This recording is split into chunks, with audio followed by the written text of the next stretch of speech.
नमस्कार मित्रांनो, मी कुणाल भारती अरविंद सोनार या व्हिडिओमध्ये तुम्हा सर्वांचं सहर्ष स्वागत करतो. आपण मागच्या व्हिडिओमध्ये बोलत असताना शिवाजी महाराजांकडून काय मोटिवेशन घ्यायचं, ध्येयप्राप्ती कशी करायची, चारित्र्य कसं जपायचं याविषयी बोललो होतो. पण आपल्या ध्येयाप्रती मेहनत घेत असताना आपल्या मेहनतीचं आणि आपल्या कामाचं यशस्वीपणे नियोजन करणे हे आपल्या यशस्वी होण्याच्या दृष्टिकोनातून खूप जास्त महत्त्वाचं आहे. असं म्हटलं जातं, if you fail to plan you plan to fail. म्हणजे जर आपण चांगल्या पद्धतीचं नियोजन करू शकलो नाही तर आपली यशस्वी होण्याची शक्यता सुद्धा कमी होत जाते. हे लक्षात घेणं महत्त्वाचं आहे.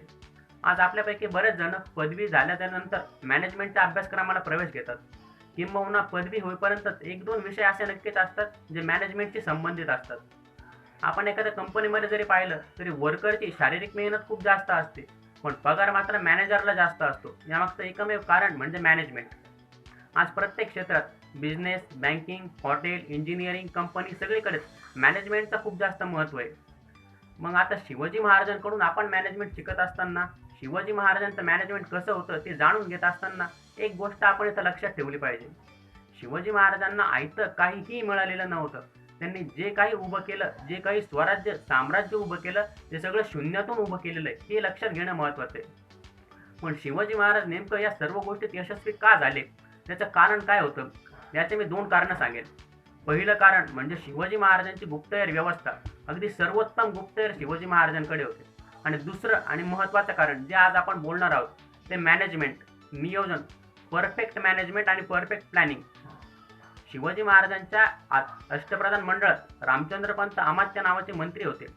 त्यांनी आज्ञापत्र नावाचा एक ग्रंथ लिहिलाय. त्यामध्ये शिवाजी महाराजांचं राजकारण, व्यापार, त्यांचं अर्थविषयक धोरण, त्यांचं परराष्ट्र धोरण, किल्ले, आरमार याविषयी खूप काही लिहिलंय.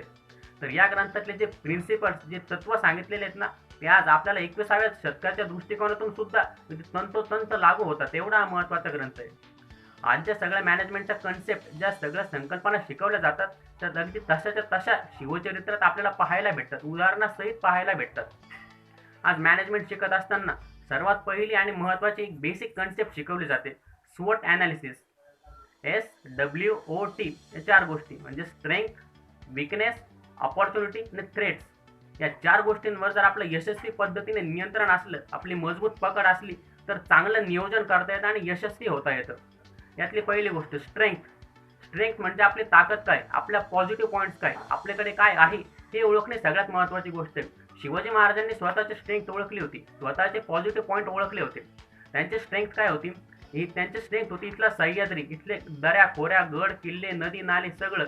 आणि हे महाराष्ट्राचा भूगोल ही त्यांची स्ट्रेंथ होती आणि याचा त्यांनी पुरेपूर वापर केलेला आपल्याला दिसतो. आता स्ट्रेंथ आपल्याला कळली, पण या नाण्याची दुसरी बाजू म्हणजे आपलं विकनेस ते सुद्धा माहीत असणं हे महत्त्वाचं आहे. शिवाजी महाराजांना सुद्धा त्यांचा विकनेस, त्यांचे निगेटिव्ह पॉईंट्स माहीत होते की त्यांच्याकडे शत्रू इतकं सैन्य नव्हतं, त्यांचं सैन्य संख्या शत्रू इतकी नव्हती. आणि म्हणून मग त्यांनी जास्तीत जास्त आपल्याला युद्धांमध्ये गनिमी काव्याचा वापर केलेला दिसतो. या विकनेसवर अशी यशस्वी पद्धतीने मात केलेली दिसते. स्ट्रेंथ आणि विकनेस या दोन बाजू झाल्याच्या नंतर एक तिसरी महत्त्वाची गोष्ट येते, ती म्हणजे अपॉर्च्युनिटी. आपल्या क्षेत्रातल्या अपॉर्च्युनिटीज काय, संधी काय आहेत, त्या संधी ओळखणं, संधी नसतील तर स्वतःहून निर्माण करणं महत्त्वाचं आहे.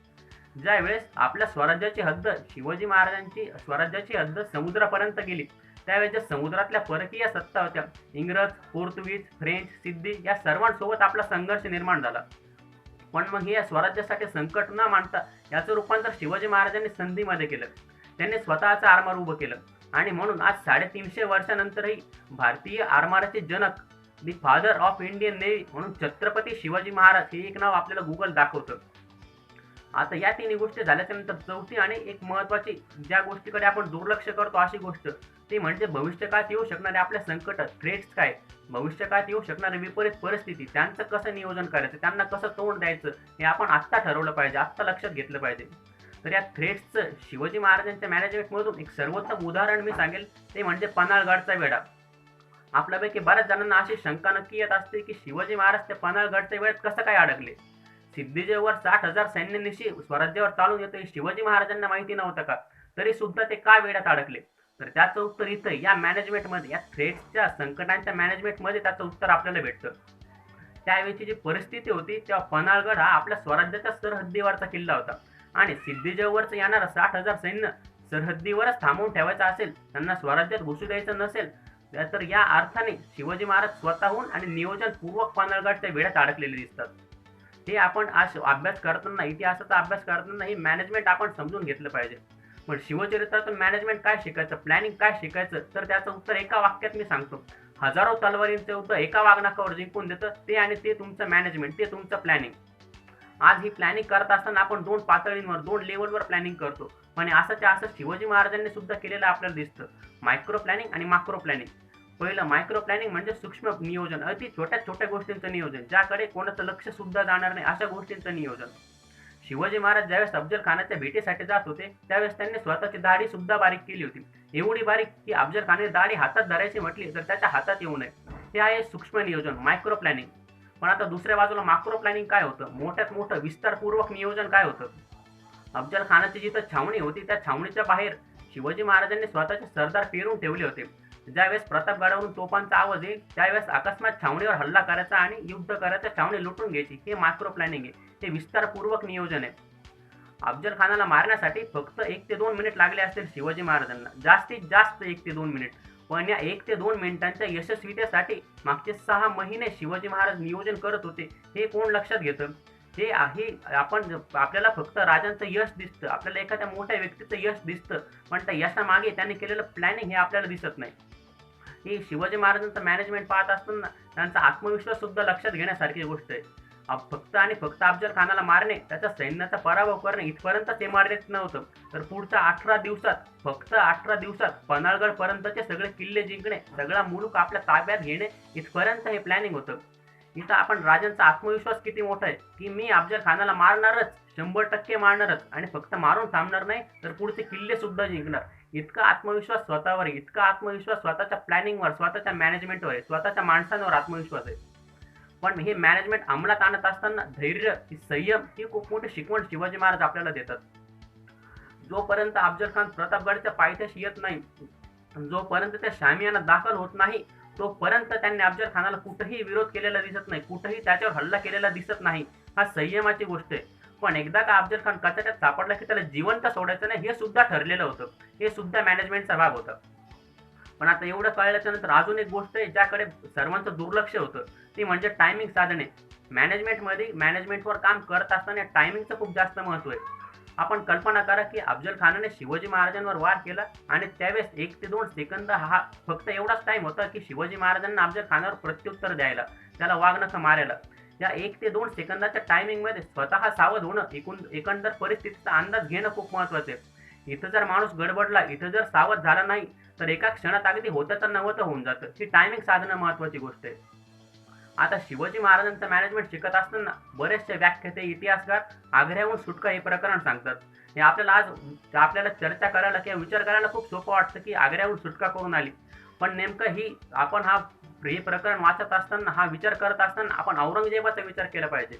म्हणून मी म्हणतो, जोपर्यंत औरंगजेब ही प्रवृत्ती समजत नाही, तोपर्यंत छत्रपती शिवाजी महाराज हे व्यक्तिमत्व आपल्याला समजू शकत नाही. हा एक शिवरायांच्या जीवनातला असा प्रसंग आहे जिथं स्वतः शिवाजी महाराज, त्यांचा 9 वर्षांचा मुलगा संभाजी आणि कित्येक जीवाभावाचे मित्र, साथीदार जीवन मरणाच्या कैदेत अडकलेले. त्यावेळेस त्यांनी कसं नियोजन केलं असेल. आणि ते एक महत्त्वाची गोष्ट मी नक्की सांगेल की शिवाजी महाराज त्या सगळ्या साथीदारांनिशी, लोकांनिशी तर स्वराज्यात आलेच, पण त्यांनी जे हत्ती नेले होते आग्र्याला, ते सुद्धा सुखरूप आणि स्वराज्यात आणले त्यांनी. तर हे प्राण्यांविषयी सुद्धा एवढं मॅनेजमेंट, एवढं जागरूक असणारा माणूस, हे आपण शिकायचं आहे महाराजांकडून. आणि शिवाजी महाराज नेमके कोणत्या मार्गाने राजगडावर आले त्याबाबत आजही इतिहासकारात एकमत नाहीये. ही किती गुप्त लेवलची, किती सिक्रेट मॅनेजमेंट, एकदम सिक्रेट प्लॅनिंग आहे की अगदी आजपर्यंत आपल्याला माहिती झालं नाही शिवाजी महाराज कोणत्या मार्गाने राजगडावर आले. पण हे तर झालं युद्ध वगैरे या संदर्भात.